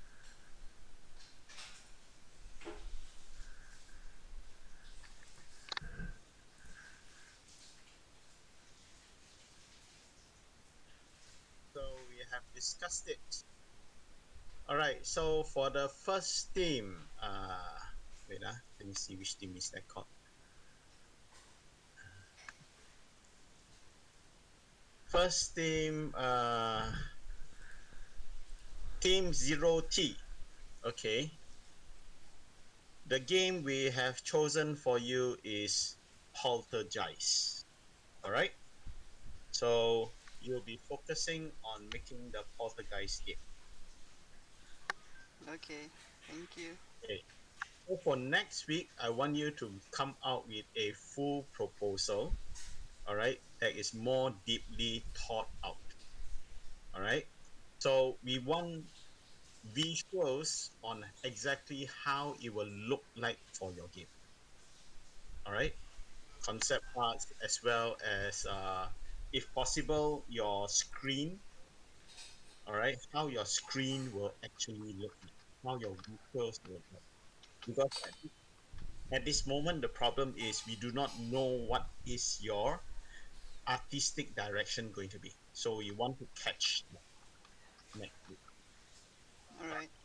Focus on that. Okay. Any questions or comments? We just have to make another slide with a full proposal, right? This time. Yeah, a proper Okay. proposal, especially on your artistic and visual directions Do we of need what you're any going to have. documents? Sorry? Do we need any documents yet? Not yet, right? No need documents except your presentation slides. Lah. All right. And of course, in your presentation slides, you should show a mock-up of your screen, how it will look like, lah, All right. or And mock-up of your visuals. Yeah. okay. And If also you can get concept, if you can get concept arts, that'll be great as well. okay, noted. Also, how long is the presentation again for the full proposal? For the full proposal, most presentation are around 15 minutes, 10 minutes to 15 minutes. All So right. try to finish within 10 minutes if possible. All right. Okay. The next 5 minutes is for questions and answers. Okay. Thank you. You're welcome. Okay, for the next theme, null creators. All right. So we are choosing proposal 2, gun show standoff, but we want some changes to your design. All right. So instead of just snapping guns together, that is a bit too simple. We will like you to modify your game where the player is actually customizing a gun. So you have parts of gun. So it's similar concept. You're still putting a gun together, but you have different parts that you can actually snap together, which will produce different effects, or you can say different performance lah. All right. And in each stage, your goal is to put together a gun that meets or exceed the performance criteria that is given to your player. Does that make sense? Yeah, yes, sir. Yeah. So it's like we need to like give them more attachment to the guns, right? Yes, more attachment. So basically, what they are doing is, okay, we tell them, we are telling the player that, okay, we want a gun with a rate of fire that is at least this fast and have this type of stopping power. And the player have to basically put together different parts of the gun together to make a gun of that requirement to pass that stage. Does that make sense? Okay. Okay. So yeah. Yeah. So it's a bit similar to what you have, but it's not as simple as just like Lego block putting it together lah. So if you want the timing thing, you can also add a timer into it. Does that make sense? Yes. Yeah. So I think that will be a slightly more interesting game, lah, right? Okay, sir. Any comments you want to say about that, or any concerns you might want to bring up?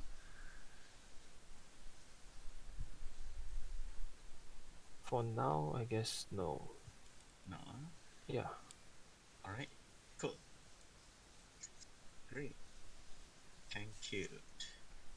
Okay, thank you, sir. Okay. So for next week, same thing. Prepare a presentation for the full game and your game concept. And also pay attention to your visuals, how it will look like. All right, the artistic direction and your visual directions for it. If you can create mock-ups of your how your screens will look like. Okay. Okay. All right. Thank you very much. Okay.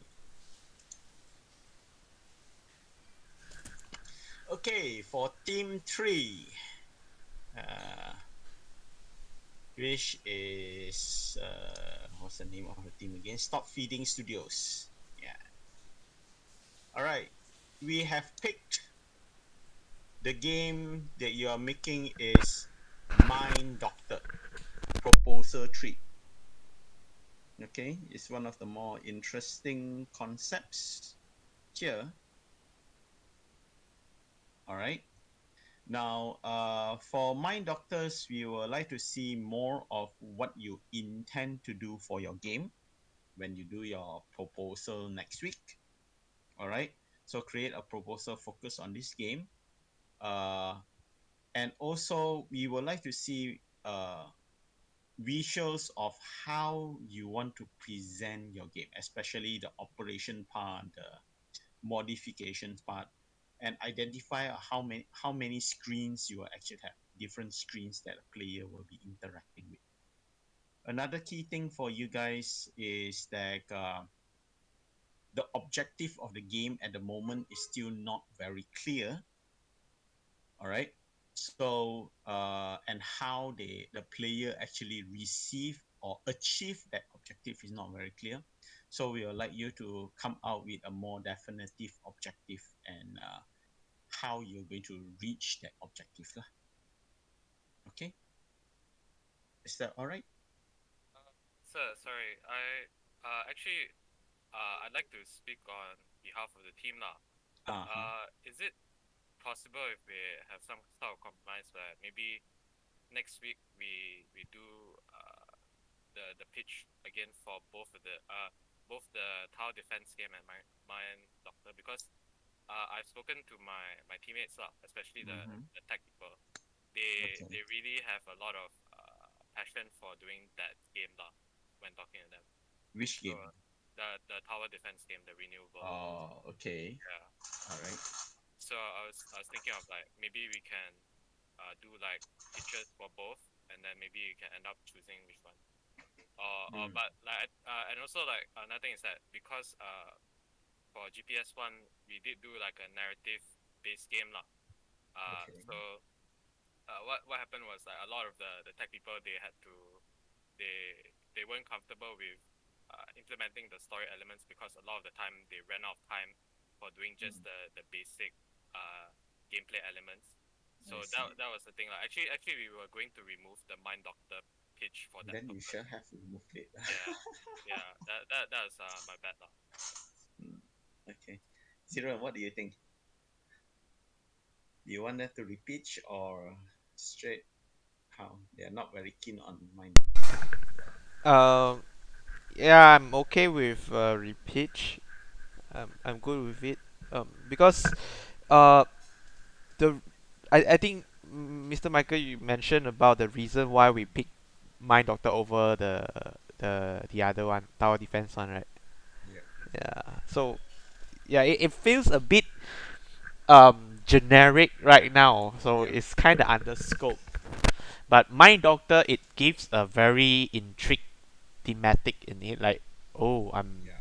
it is something very refreshing because like throughout semester we've seen multiple similar games pop up. So this is something like a very refreshing thematic. So you might want to like think of a way to spice up the tower defense game lah. Like what is the unique selling point that you can make it much more interesting. So yeah, that's the Yeah. reason why we picked the third one. But I don't mind for hearing out a repitch for this actually. Actually, I don't mind a repeat, but I think your repeat is going to be skewed anyway lah. Yeah. How about this? Can you combine these two concepts together? Oh. Hmm. Uh, that one definitely have to give it some thought, lah, I think. But I Yeah. see some potential. Definitely, like maybe the units, right? Because we did mention Mm-hmm. part of the uniqueness of the tower defense proposal, apart from being like a generic tower defense, is that you'll be able to create your own units. So maybe we can take something from Mind Hunter where because you're changing the personality of that Yep. of your patient. Maybe the tower defense game can be like instead of reusing the recycle scrap, you take the microchips from the fallen robots and then you program your own robot, that kind of thing. Would that Mm-hmm. be okay? Is it a All bit right. superficial? Because our concern is that your tower defense games is too much of a generic tower Right, defense. right. All right. So Okay. there is nothing new. There's nothing special about tower defense game, and that's why we didn't pick that. It's Right, too normal. Okay. right. Right. And I don't think it really challenges you either, your team either Ah, much. Yeah. okay. So yeah. So if you can come out with something more interesting, I think pitching one game is better than pitching two games because at the end of the day, you are going to focus more on designing a better game you prefer. Correct? Right. Um, Yeah. So how about you combine the two aspects together and pitch one game? Try to combine the two lah. Yeah. Right. What Right. caught our interest in Absolutely. Mind Doctor is the setting and the idea that you are actually, you know, uh, modifying someone. Now, how do you take that concept and turn it into having some elements of tower defense? All right. Hmm. Understand. Mm. And that will actually come out with a far more interesting game, right? Yeah. All right. So come out with one pitch instead of two pitches for next week. That combines the elements from these two. How's that, Siren and Legion? Um, Would that be okay? I think it's okay. But I think on top of that, no need to restrict too much on like force combine if it doesn't make sense. Yeah. If it doesn't make sense, then Yeah. yep. Right. So if you want to make the tower defense more interesting, we just make it more interesting, lah. Right. Yes, Yes. you Just can. in general. Yeah. The main thing is why we didn't pick the tower defense is too general, Yeah. too generic. Yeah. Yeah. Understand. Yeah. Right. Mm. Just say lah that we don't manage to combine them. What Yep. do we do then? Do we just automatically go ahead with the You, do we just automatically repitch Mind Doctor? you can repeat the tower defense, I think, Yep. because Or we still I allow mean like freedom? tech wise, you all wanted to explore that more than the Mind Doctor, which I Yep. believe in terms of tech, yeah, a narrative is less interesting to implement. But it also comes to your design. Like, do you Yes. like do you is it just a mix and match. So try to avoid like, oh, okay, because we said these two you want to mix and then you force them together and then it ends Yep. up being a very bad cocktail. So you want to try uh you pick and choose what makes sense. So for example, Yes. the reason I like the Mind Doctor is the thematic, the reference you gave. My first impression is Mm. I feel like I'm playing like an SCP very grim sci-fi game. So yeah, you can try to like think on that. Like your tower defense, what what will make it very interesting compared to thousands of other tower defense game. Right. Okay. Okay. Okay. Sorry, so just to clarify, we have one repitch, right? Or two? One repitch. Yep. One repitch, okay. Yeah, yeah. It's better for you all to focus on one repitch One rep. with the elements that you want. All If right. that doesn't work, then we'll default back to the what lah, right? Yep. Okay. Mhm. All right. Okay. Thanks. Thanks a lot for the opportunity. No problem. Okay. Cool. So we are team now creators. I have a question. Yep. Because we change if we change the gameplay to like attachment and then like we meet the requirements to pass the stage. Is it like will it be different for the from the team we chose? Sorry. What do you mean? The team we chose is he or she shot first. So Okay. Oh, so is what for from that team you are taking is basically who did it first lah. yeah, Correct. who did it faster and who did it first? Yes. Okay. That's why I say your time requirement thing can be included inside Oh because previously you're fighting against the time a timer, right? yeah. You're fighting against timer, right? So your timer can still be there, mah. Oh okay. Yeah. But if you have concern or you want to modify it slightly, it's just that okay. The reason why we included that requirement in is because we felt that just snapping things together as fast as you can is very simple, right? To a Mm, certain extent, it's just a number of components. You just need to snap the components in the right order in the right place. mm. So is that going to be interesting? How will you make it more interesting?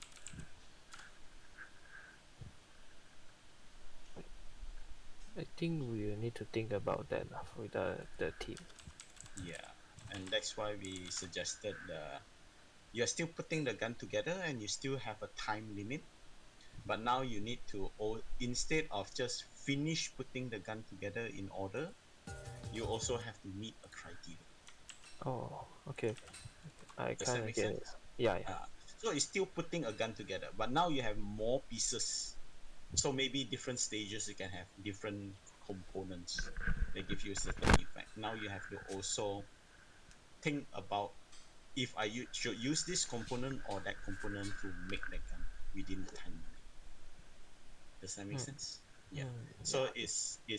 it adds more choices to the player, and the player actually needs to make a choice, this choice or that choice, and they have to think about the speed as well. Mm, okay. Yeah. So it's just more things for the player to think about. Lah. Yeah, for the gun, right? I actually Uh, shared two references. Uh, the American Dream is basically it. You want to do everyday tasks with guns. Kind of like it has a timer challenge. It's not exactly what you want, but the thematic of uh how they reload, how they uh quick reload the gate, the stuff, the experience is similar, so you can actually try to borrow some of that yeah. elements here. And then the second one I shared was Escape from Tarkov, how they create like very funny guns attachments. So that brings to your assembling portion of it. Mm, So you we can will, try to yeah. get some inspiration from these two games lah. We'll look into it more and Yes. see Okay. how. Mhm. Okay. Does that answer your concerns? Yes. Yeah. Does it sound similar enough to your game bit that is more a little bit more interesting? Yeah. It is. It's almost. It's like similar, but we added like need to add more stuff to make it more Yeah. interesting. Yeah. Yes, correct. Awesome. Okay. Thank you, All sir. right. Uh, You are welcome. Mingnun asking like mobile asset should be low poly. Actually doesn't matter.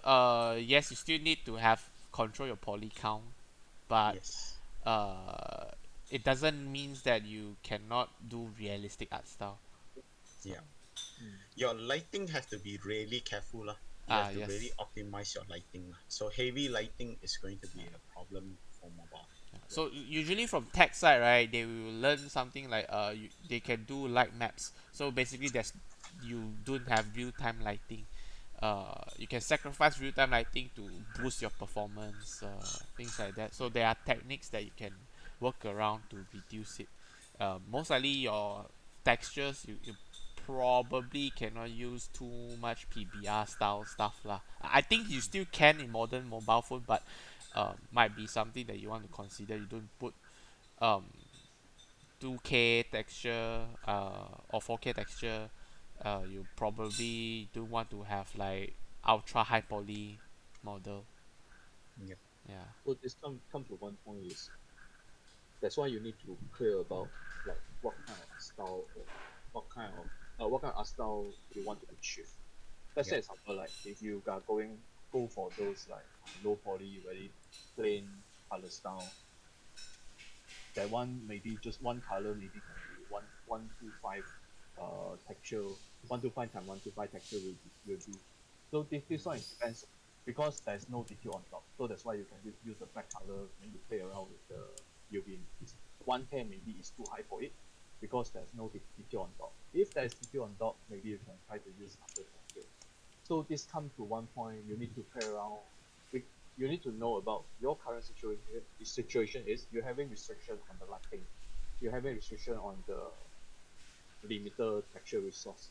So the only thing you can maybe you can play around with uh, modeling and also how you're going to based on the model the polygon itself to to to separate the UV instead of every single box having the inborn UV texture, you try to use those texture which can be shareable to your home.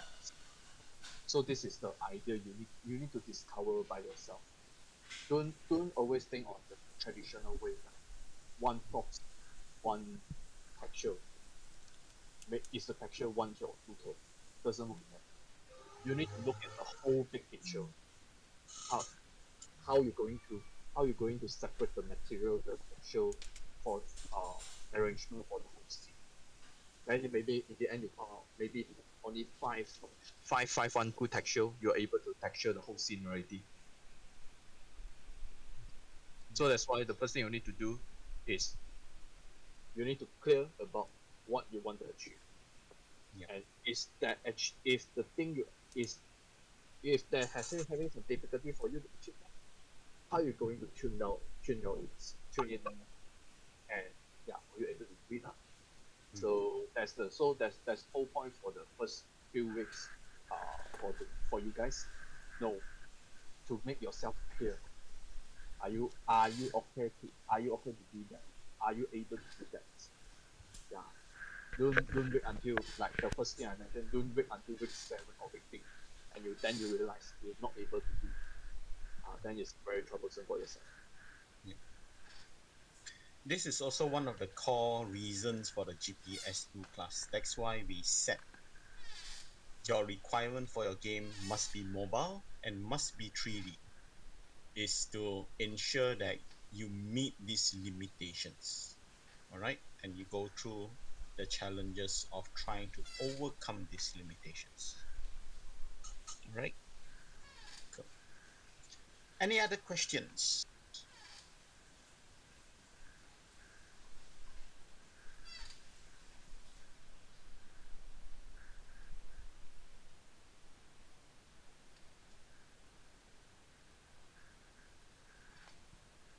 Why did your game get selected? Hang on. Your game is which one already? Poltergeist. Oh, Poltergeist. Okay. We think the other games that you presented were actually too ambitious in certain ways. Technically, they can be quite challenging, actually. So you might not be able to get it to complete. Even the Poltergeist game will be challenging. There are certain aspects, especially visually, that's going to be hard in a 3D scene. with the type of camera perspective that you have, all right, it will actually be quite challenging to do it well. All right, cool. Yeah. The others, we felt the scope were a bit too big lah. Cool. Any other questions?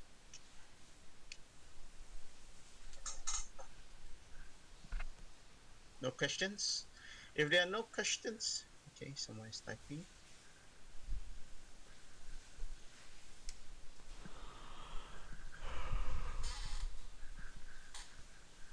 You definitely need to schedule your work and your tasks among yourself. If you use a Gantt chart, of course it will help. Yeah. I think because they are from GPS1 and gunshot is like enforced. So uh this time you probably need to be more self-disciplined. Yes, it's not enforced Yes. here, Use but it whatever will makes be sense. useful. Yeah. Yes, use whatever you can. Yeah. But of course, Yeah. I would suggest you guys setting the weekly milestone for yourself. Yes. Yep. So if not, you will take your own sweet time. Yeah. You will Yes. able to finish. Correct. So it, I will add. Sorry. Sorry for interrupting. no, Lichan. no, no. I just say so you can just set a short milestone and like maybe 2 week, Mm. 3 week milestone. So in order for you to achieve like one by one, so easy for you to do a measurement. Yeah. Mm. Now you can continue, Mr. Michael. Yeah. I will advise you not to wait until the last minute, okay? Because you're going to need a lot of time to do polishing. So we have already given you the timing. It includes for like when your vertical slices is going to be, when all those your alpha is going to be, and all that. So try to keep to those. All right. Try to get your concepts in, both your game concept and your art concepts and your technical concepts in as early and as quickly as possible. All right. You can also use this, up to you. Okay. Personally, I use Trello a lot. Yeah. I think if we are in school, usually they block it for some reason.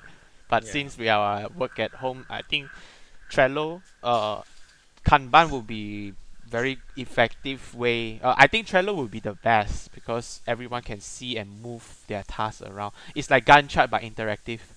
Yeah. The reason why you are taught to use Gantt chart and make to use Gantt chart is because that is what the studios, the official studios and companies will use. All right. So when you go and work in Streamline, they're not going to use Trello. They're going to have a Gantt chart. Then if you want Trello, you do it unofficially yourself. But their official office and corporate stuff is going to be Gantt charts, and that's why you are trained to use Gantt chart. Yeah. Okay. So what I will suggest is have a Gantt chart, prepare a Gantt chart, then unofficially you can use Trello or Kanban if you want. Okay.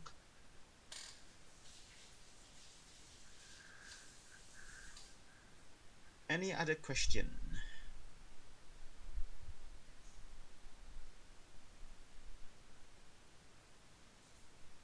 No questions? No questions? If there are no questions, then thank you very much, guys. That's all for today.